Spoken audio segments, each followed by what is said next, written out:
네, 함께 보실 하나님 말씀은 시편 121편 1절에서 2절 말씀입니다. 시편 121편 1절에서 2절 말씀입니다. 제가 봉독하도록 하겠습니다. 내가 산을 향하여 눈을 들리라. 나의 도움이 어디서 올까? 나의 도움은 천지를 지으신 여호와에게서로다. 아멘. 고등부 친구들 또 선생님들 만나서 반갑습니다. 오늘은 실시간 준비를 하다가 노트북 이런 장비적인 문제로 실시간을 보내지 못해서 설교 영상만 이렇게 대체해서 올리도록 하겠습니다. 양해를 부탁드립니다. 지난주 날씨가 영하 19도까지 내려가고 해서 너무 추웠어요. 여러분들 따뜻하게 옷도 입으시고 따뜻한 차나 물도 많이 마시고요. 그래서 감기도 그렇고 특별히 이 코로나 조심하시길 바랍니다. 오늘은 나의 도움이라는 제목으로 말씀을 나누겠습니다. 나의 도움. 운동선수들은 자기가 원하는 운동을 하기 위해서는 들어가는 돈이 꽤 많다고 들었어요. 아는 교회의 동생과 또 친구가 한 명은 축구, 또 한 명은 골프를 쳤거든요. 그런데 이들의 이야기를 들어보면 자기가 좋아하는 운동을 하기 위해서는 정말 돈이 많이 들어간다고 하더라고요. 보통 우리가 생각할 때 축구하면 운동할 때 입는 옷이랑 축구화 이 정도 생각하잖아요. 그런데 그것만 있는 게 아니라고 하더라고요. 그건 기본이고 그 외에 여러 가지 사용되고 또 내야 할 돈도 많더라고요. 야구, 골프 이런 건 더 심하죠. 돈이 더 어마어마하게 많이 들어요. 그래서 그 부모님들이 돈이 없으면 그걸 감당하기가 힘들다고 하더라고요. 이것저것 들어가는 돈이 참 많거든요. 특히 이 운동선수들은 또 해외 연수 가는데 드는 돈도 어마어마하죠. 그리고 이거 말고도 선수들에게 힘든 점이 있다면 그게 뭐냐면 바로 인맥입니다. 인맥. 내가 어떤 코치, 어떤 감독을 알고 있느냐에 따라서 그 선수의 운명이 달라지는 거. 이게 참 무섭더라고요. 제가 아는 사람들이 운동을 하니까 이게 더 잘 느껴지더라고요. 그래서 중고등학교 때는 코치님에게, 감독님에게 밥도 사야 되고 선물도 해야 하고 또 그들이 하는 말, 무슨 말이든 정말 잘 따르고 해야 합니다. 물론 지금은 조금 다르겠지만 예전에는 이런 것들이 참 심했습니다. 엄청 심했어요. 그래서 운동은 하고 싶은데 돈 때문에, 돈이 없어서, 인맥이 없어서 앞길이 막히는 경우가 참 많다고 하더라고요. 참 가슴 아픈 일이죠. 실력으로 승부를 보고 실력으로 평가를 해서 선수를 뽑아야 하는데 말이죠. 그래서 운동하는 친구들과 또 부모님들이 이 운동을 시작할 때부터 배우는 게 있어요. 그게 뭐냐면 바로 윗사람에게 잘 보여야 한다는 겁니다. 높은 사람에게 잘 보여야 한다는 거죠. 이걸 철저히 배우고 학습을 하게 됩니다. 그래서 이런 것에 익숙한 사람은 나중에도 그 절차를 꼭 밟더라고요. 그게 당연한 것이고 익숙한 일이니까. 물론 윗사람에게 그리고 자기를 지도하는 사람에게 공손하게 예의를 갖추고 잘해야 하는 것은 맞죠. 하지만 그 이상 그것을 벗어난 일들, 정상적인 범위를 벗어난 것은 다 부정입니다. 부패잖아요. 그런데 이런 부정과 부패들이 우리 주변에 많이 일어나고 있습니다. 그리고 그걸 이용하는 사람들도 참 많다는 거예요. 우리가 지금까지 많이 보고 겪었듯이 그런 것들이 다 악한 사람들의 행패이잖아요. 우리가 너무나도 싫어하는 일. 하지만 이런 일들이 운동하는 사람들, 운동권에만 있냐? 아니다라는 거예요. 이런 일들이 우리가 살아가는 모든 분야에서 적용되고 있다는 거예요. 얘는 사장 아들이니까 면접을 잘 못 봐도 합격. 얘는 누구 정치권의 누구 의원 자녀니까 승진. 얘는 모 대학교 교수 자녀니까 대학교 수시 입학. 여러분, 이것뿐이겠습니까? 말로 다 할 수 없는 일들이 우리가 살아가는 세상에서 지금 일어나고 있고 적용되고 있다는 거예요. 악한 일이죠. 그래서 이런 것들을 지켜보고 또 이런 걸 경험한 사람들은 다 그럽니다. 뭐라고 하냐면 힘이 있어야 한다고, 빽이 있어야 한다고, 돈이 있어야 한다고, 권력이 있어야 한다고 그렇게들 이야기합니다. 정말 안타까운 현실이 아닐 수 없습니다. 이것이 남의 일이 아니라 지금 우리가 살고 있는 대한민국 또한 전 세계 모든 나라들이 다 그러고 있다는 거예요. 이러한 현실을 바라볼 때 특히나 이제서야 꿈을 펼쳐보려고 하고 무언가를 준비하고 시도하려고 하는 우리 학생들 또 젊은이들의 입장에서는 참 가슴이 답답하고 또 한숨만 나오지 않을 수 없는 그런 현실인 것이죠. 이러한 현실과 사회 속에서 우리는 대체 무엇을 기대해야 하고 누구를 의지하고 누구의 도움을 받고 무엇을 바라보아야 하는가? 오늘 말씀을 통해서 그것을 알아보기 원합니다. 오늘 우리가 읽은 이 시편 121편은 이 성전 순례 시편 가운데 두 번째에 해당되는 시로서 이 순례길에 오른 외로운 영혼이 하나님의 보호에 대한 굳은 믿음을 노래하는 그런 시입니다. 1절을 보시면 시는 이렇게 말하고 있어요. 내가 산을 향하여 눈을 들리라. 나의 도움이 어디서 올까라고 말하고 있습니다. 내가 산을 향하여 눈을 들리라. 나의 도움이 어디서 올까? 이 내용을 통해서 알 수 있는 것은 시인은 자신이 누군가의 도움이 절실히 필요한 상황에 지금 빠져 있음을 나타내고 있어요. 그리고 그 도움이 어디서 올 것인가를 찾고 있는 그런 상황입니다. 쉽게 말해서 아주 다급하고도 긴박한 상황, 누군가의 도움이 절실히 필요한 그런 상황인 것이죠. 그런데 그런 상황 속에서 시인이 바라보고 있는 곳이 있는데 바로 산입니다. 산. 그의 눈이 산을 향하고 있는 것입니다. 이건 매우 이상한 표현인 것처럼 보여요. 여러분, 왜냐하면 누군가의 도움이 필요했다면 사람들이 많이 모여 있는 곳을 바라보아야 하지 않을까요? 누군가의 도움이 필요하다면 그래야 자기를 도와줄 사람을 찾을 수가 있죠. 그게 정상적인데 오늘 이 시인은 오히려 사람들이 거주하지 않는, 살고 있지 않는 산을 바라본다고 말합니다. 참 특이하죠. 왜 시인은 자기의 이런 현실과 상황 속에서 산을 볼까요? 시인이 산을 바라보고 있는 이유는 무엇일까요? 왜 이런 상황에서 산을 바라볼까요? 여기서 한 가지 알 것은 이 히브리 사람들에게 산이라는 건 어떤 의미가 있냐면 불변성, 변하지 않는 것, 그리고 영원성을 상징하는 것이 바로 산입니다. 불변하는 것, 영원한 것.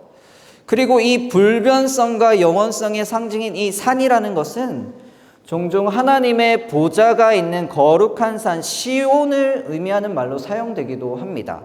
그렇게 볼 때 이 시인이 눈을 들어서 바라본 산은 단순히 문자적인 산이 아니에요. 이 산은 바로 성도들의 보호자이시며 도움이신 하나님을 가리킨다는 사실을 알 수 있습니다. 성도들의 보호자이시며 도움이신 하나님을 가리킨다는 사실을 알 수 있는 거죠.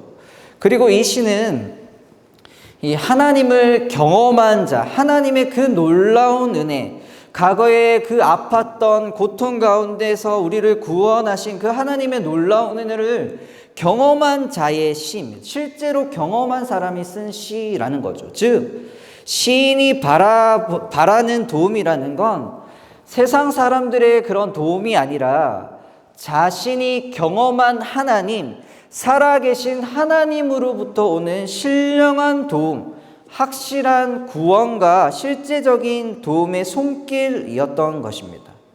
그래서 시인은 사람들이 많이 모인 그런 장소, 그런 곳이 아니라 오히려 정반대인 산을 바라보고 있는 것입니다. 우리가 세상에서 힘을 얻기 위해서는 힘센 자를 바라보는 것이 삶의 지혜입니다. 또한 원수의 위협에서 벗어나기 위해서는 원수를 제압할 수 있는 막강한 권력자를 의지하는 게 슬기로운 처사이죠. 그래서 세상 사람들은 어려움이 왔을 때 위기 앞에서 자기를 구해주고 유용한 도움을 줄 그런 사람을 찾기에, 그런 존재를 찾기에 막 분주합니다. 사람들 찾기에 분주해요. 그것이 세상의 이치고 또 세상의 지혜입니다. 사람들은 그렇게 살아갑니다. 하지만 여러분, 세상 사람들은 그럴지라도 우리에게 참된 도움이 될 힘과 존재는 이 세상에는 결코 존재하지 않고 찾을 수 없습니다. 왜냐하면 이 세상의 힘, 곧 권력, 재력, 권세라는 건 하루아침에 무너져 버릴 수 있는 허망한 것이기 때문입니다. 언제 사라져 버릴지 모르는 것이죠. 막강한 그 누군가의 권력과 그 힘, 영원할 것 같나요? 아니요. 조만간, 아니 언젠간 무너질 거예요. 영원하지 않다라는 것이죠. 아무리 힘이 센 자도, 아무리 능력이 있고 권력이 있고 아무리 재산이 많은 사람도 언젠가는 결국은 무너지고 넘어집니다. 영원하지 않습니다. 성경에 잠언 23장 5절 말씀을 보면 이런 말씀이 있습니다. 잠언 23장 5절 말씀에 내가 어찌 허무한 것에 주목하겠느냐? 정령이 재물은 스스로 날개를 내어 하늘을 나는 독수리처럼 날아가리라. 아멘. 내가 어찌 허무한 것에 주목하겠느냐? 재물은 어떻게 한다고? 스스로 날개를 내어서 하늘을 나는 독수리처럼 날아가 버린다는 거예요. 요한일서 2장 17절 말씀에도 보면 이런 말씀이 있습니다. 이 세상도 그 정욕도 지나가되 오직 하나님의 뜻을 행하는 자는 영원히 거하느니라. 아멘. 이 세상도 그 정욕도 지나간다라고 말씀하십니다. 세상 사람들은 끊임없이 이런 세상 것들에 소망을 걸고 거기에 희망을 찾으려고 하지만 정작 마지막에 돌아오는 건 절망이고 슬픔뿐입니다. 우리 모두는 하나님 말씀을 통해서 이걸 분명히 깨달아야 합니다. 세상의 그 어떤 것들도 우리의 온전한 도움이 되지 못한다는 것. 그러기에 하나님 말씀은 끊임없이 이야기합니다. 도울 힘이 없는 그런 연약한 인생 의지하지 말라라고 이야기하십니다. 시편 146편 3절 말씀에 이런 말씀이 있어요. 시편 146편 3절 말씀에 기인들을 의지하지 말며 도울 힘이 없는 인생도 의지하지 말지니. 아멘. 기인들을 의지하지 말며 도울 힘이 없는 인생 의지하지 말라. 여러분, 따라서 시인은 사람들이 많이 모여있는 그런 땅, 그런 장소, 그런 곳을 바라보지 않고 오늘 본문 1절, 2절 말씀처럼 내가 산을 향하여 눈을 들리라. 나의 도움이 어디서 올고 나의 도움은 천지를 지으신 여호와에게서로다. 이 말씀처럼 오히려 이 시인은 하나님의 보좌가 있는 저 높은 산을 향해 눈을 들고 그의 도움을 구하고 있습니다. 그리고 이를 통해서 실족하지 않고 해를 받지 않게 될 것이라는 걸 확신하고 있습니다. 고등부 여러분, 우리도 마찬가지여야 합니다. 우리의 마음과 눈의 모든 시선이 이 땅, 즉 세상이 아니라 저 높은 산에 거하시는 하나님을 바라보아야 할 줄 믿습니다. 하나님을 바라보고 그 안에서 발견된 도움만이 우리의 인생을 모든 그 아픔과 슬픔, 고통, 절망 속에서 구원해 주며 우리에게 진정한 구원을 얻게 해 줄 것입니다. 그러므로 하나님을 신뢰하고 의지하여서 하나님만 바라보길 바랍니다. 눈을 들어서 온전히 주님께 우리의 그 시선을 고정해야 할 줄 믿습니다. 우리의 도움 대신 천지를 지으신 그 여호와 하나님께 말이죠. 그럴 때 우리 인생은 진정한 도움 대신 천지를 지으신 전능하신 그 하나님의 손길을 경험하게 될 것입니다. 사람도 아닙니다. 부도, 권력도, 힘도, 인기도, 명예도 그 어떤 것도 아닙니다. 오직 하나님이어야만 합니다. 하나님만이 우리의 진정한 도움이시고 하나님만이 우리의 영원한 도움이 되십니다. 그 하나님은 천지를 창조하신 전능하신 분이십니다. 그 어떤 것도 하나님에게는 불가능이 없고 모든 것을 가능케 하며 그 어떤 아픔과 고통, 어려움도 온전히 해결해 주실 수 있습니다. 완전하고도 온전한 도움이 되시는 분이 바로 우리가 믿고 의지하는 하나님이십니다. 그분은 천지를 지으신 하나님이십니다. 말씀을 맺겠습니다. 세상 속에서 살아갈 때 세상 사람들처럼 하나님이 아닌 다른 그 어떤 것, 사람을 바라보고 다른 그 무언가를 의지하는 것이 아니라 눈을 들어서 산을 바라보는 불변하시고 변하지 않으시고 영원하신 하나님의 보좌가 있는 거룩한 산 시온을 바라보는 우리의 도움 되시고 나의 도움 되시고 천지를 지으신 전능하신 하나님만 바라보아서 하나님으로부터 완전하고도 온전한 도움을 얻고 이 땅을 믿음으로 살아가는 저와 우리 모든 고등부 친구들 또 선생님들 되기를 축복합니다. 기도하겠습니다. 하나님, 어려운 시대를 살아가고 있습니다. 코로나로 인해서 또 여러 가지 환경적으로도 여러 가지 찾아온 문제들로 인해서 많이 어려움 속에 살아가는 우리들에게 하나님, 우리가 누구를 바라보고 누구의 도움을 받고 살아가야 될지 하나님은 분명히 말씀하셨습니다. 눈을 들어 산을 보아라, 하나님을 바라보아라고 말씀하십니다. 불변하시고 변하지 않으시고 영원한 우리의 온전한 도움이 되시는 완전한 도움 되시는 그 하나님만 바라보고 살아가는, 그래서 그 하나님으로부터 우리의 모든 인생길이 온전하게 열리는 그런 인생 살아가는 우리 모두가 될 수 있도록 주님 인도하여 주시옵소서. 감사드리며 예수님 이름으로 기도드렸습니다. 아멘. 이제는 주 예수 그리스도의 은혜와 하나님의 사랑과 성령님의 감화, 감동, 위로, 교통 충만케 하심이 불변하시고 영원하신 우리의 온전하고 완전한 도움 되신 하나님만을 바라보기로 다짐하는 우리 고등부 친구들과 선생님들 위해 이제로부터 영원토록 함께 있을지어다. 아멘.